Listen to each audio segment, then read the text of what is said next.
It's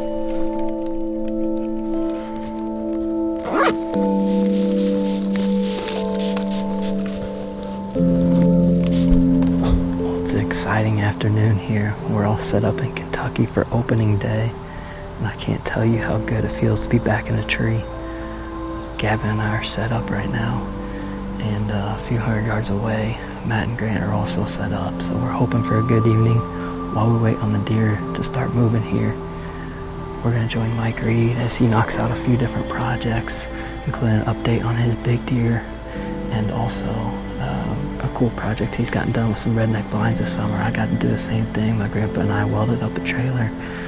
These little trailer blinds with the rednecks are going to be really effective this fall, being able to maneuver around.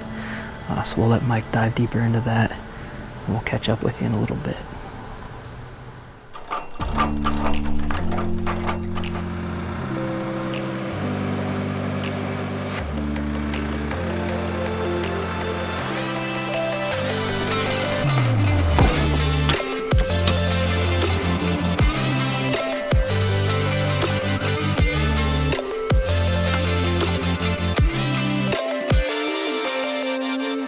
What's the idea with the tape, Mike? So, you know, nobody likes drilling holes in their blind.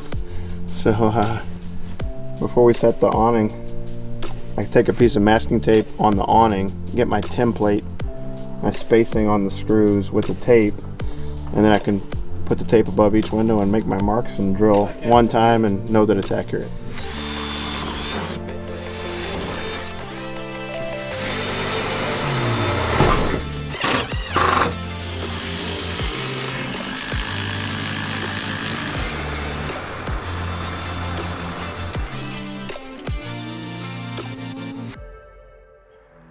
Well, today's project is getting these 3 redneck blinds mounted to my motley crew of trailers. You guys heard me mention this earlier in the year on one of the main shows. I've been waiting to get these trailers back, and I just got them back about a week ago. These are trailers that I either got for free or paid $100 on Facebook Marketplace. The 2 you see behind me were both old pop-up trailers, pop-up campers that had been converted into little utility trailers, and then the wood rotted out and people were just trying to get rid of them. My 3rd trailer is actually a converted heavy-duty boat trailer.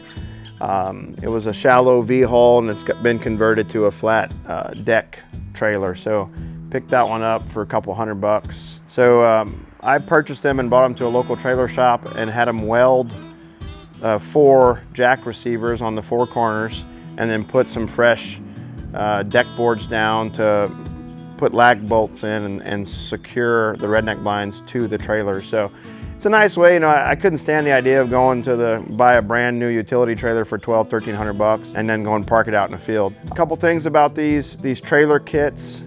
Super useful for getting them around the farms. I can park them right out in the middle of my tillable fields, and then when it comes time to you know, do the farm work the next year, we just back them out and get them on the edge of the field for turkey season, and it's really nice being mobile. I can move them to whatever food plot's hot at the time that I want to hunt. As I've mentioned before, great for kids, great for taking the wife out, people staying warm late season, etc. Having the 4 jacks on the corners lets you be able to put it on a hillside. I can get the tires completely off the ground and get it level. One of the ones you see behind me is the Buck Palace. It's the 6x6, and a couple years ago they came out with the Big Country, which is a 6x7. So this year I picked up some 6x7 Big Countries, since often with the kids I've got, you know, 3 or 4 of us plus the cameraman in the blind. And they come standard with the little utility shelves within the blind. There's LED lighting, which is really nice after it gets dark at night for packing up. It's a little green LED light. And then I also went with the awnings. Awnings really help with the windows open, keeping the sunlight off of you, helping hide your movement, and then keeping the rain out of the windows if it is raining when you got the windows open. Tomorrow morning we're going to get back together and get these blinds moved out to the River Bottom farm. I'm planning on putting 2 down on our main piece and then 1 on that new little 30-acre piece I have down the road, and that's going to work pretty well for us. I'm excited. These all seem to be, you know, solid, and they're going to work well. And tomorrow we're going to move them out to these few spots, and we'll talk more about the setups there when we get out there.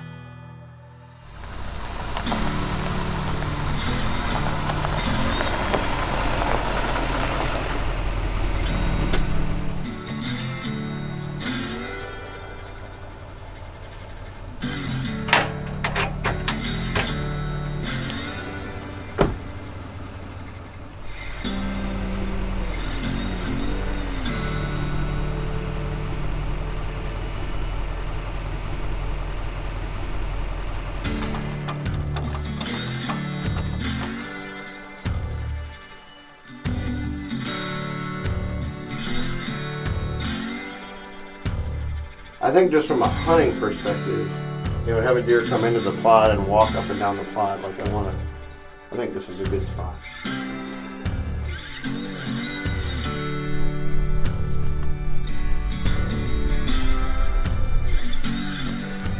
We just got the first blind deployed for the morning, and we're out here on this new little piece I introduced about a month ago. It's 28 acres, and it's on the opposite side of the river bottom farm. It's the high ground here, and I'm really excited about this spot. Ryan, the guys, actually got this food plot finished off for me while I was in Alaska with the family, so I owe those guys one. So that was early August. I came down about a week ago and checked it out, and the brassicas were all popping. There's a few spots that were thin. I fertilized it, and then we came back in and overseeded the bare spots. And I think we're gonna have a pretty reasonable food plot here for the first year. This is, it has 23 acres of CRP on it, so we can do 2.3 acres of food plot. So I put this 1 2-acre big one that I think in the future I'll probably do a bean corn rotation and fence it. And then we have a little brassica plot down in the bottom corner here. So I think it's gonna, you know, set up well, and for a little piece, it's gonna be pretty cool. I think we're gonna have some good hunts out here. We know there's good deer in the area from both having deer cross the river onto my piece in the past, and also we filmed some big deer in this bottom bean field. So next little project here, we're gonna run around. I've got 4 cameras, so I'm gonna get the firmware updated and pull some cards, and then we're gonna move on and get those other 2 blinds set up across the river at the river bottom piece.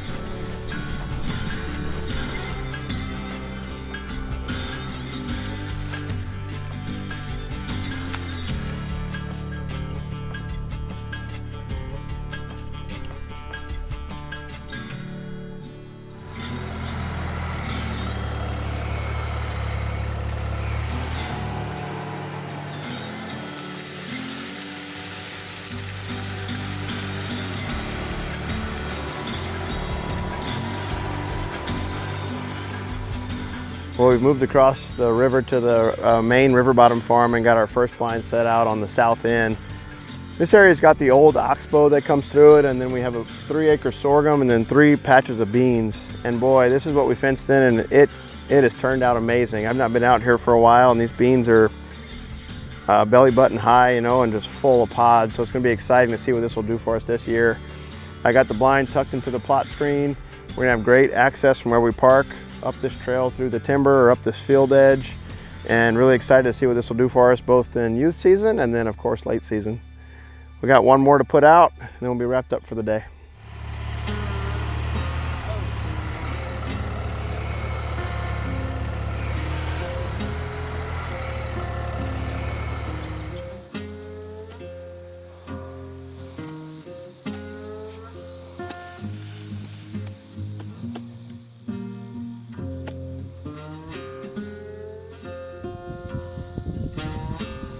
All right, well, we just got wrapped up with our last setup for the day.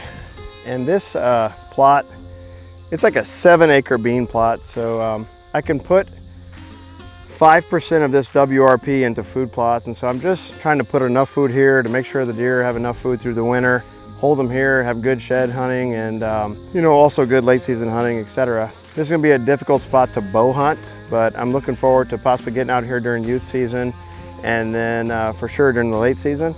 I did set up this little mock scrape here within bow range of the blind, so we'll see. I got a camera on it. We'll see if I get any sort of pattern on bucks showing up, then we certainly will be able to bow hunt out of the blind as well. It looks great. I'm really happy with how the food plots look out here, and I think it's going to be an awesome year. Give you guys a little update of how my hit list is shaping up. I haven't really been running cameras on mock scrapes yet. That's my project here over the next week or two, is to get everything shifted over to scrapes that are opening or make mock scrapes and get a better survey of what I've got on each farm.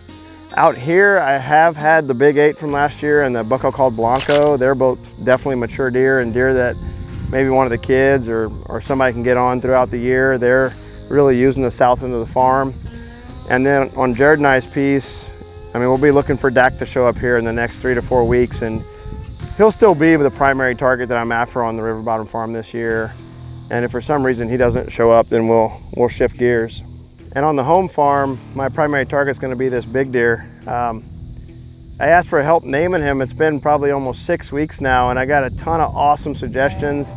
And then we took off and went to Alaska and been really busy, and I've never followed up with you guys. But I think the name I'm gonna go with is Chubbs from Happy Gilmore. If you guys remember the golfer Chubbs with his wooden fake hand, it looks just like the brow tine on that right antler. And when I read that suggestion, I was like, that's perfect. So Chubbs is gonna be his name. A close second was Groot, and then I think Winky was a close third. There's a lot of people that suggested Winky, but I think I'm gonna save an old crusty buck for that name. But he's my primary target on that farm. He's still hanging around. He's been under the cherry tree every 4 or 5 days, hitting that scrape. And he was just on that scrape September 1st with all the velvet hanging off of his rack and everything. And so it seems as though he's staying around. We'll see now. There's all this big shift to fall ranges that's gonna happen here in this next couple of weeks, but I'm still holding out that he hangs out there, and then he'll be the one I'm after. I've got to get cameras moved around over there too and try to pick up on Tex, and a couple of those other bucks have been there all summer, like Big Mac. Big Mac's 6 or 7 years old. The Patient X buck, he grew his best rack. He's still hanging around a bunch. So there's definitely some mature bucks out there, and we'll be spending some time out there doing youth season as well, hoping to catch up with one of them.